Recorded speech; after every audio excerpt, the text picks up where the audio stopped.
ഓ, സദ്യയൊക്കെ കൊടുത്ത് അവനെ ഇവിടെ കുറ്റി അടിപ്പിക്കാനാണോ ഭാവം? ദൈവദോഷം പറയാതരാ. അമ്മ അവനോട് സംസാരിച്ചു, എന്താ അവന്റെ പരിപാടി?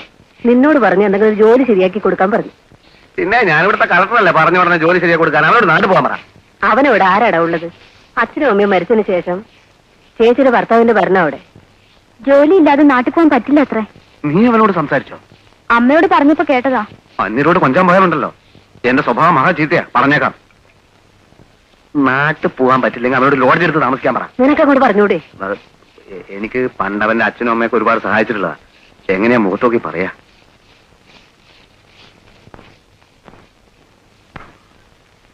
അമ്മേ, എഴുന്നേക്കടാ കൂട്ടുകാരാ, എഴുന്നേക്ക്. നീ കുളിച്ച? നമുക്ക് ഊണ് കഴിക്കണ്ടേ? അയ്യോ വേണം. വീട്ടിലുണ്ടാക്കിയ ഭക്ഷണം കഴിച്ചിട്ട് 3 മാസമായി. നല്ല വിശപ്പും.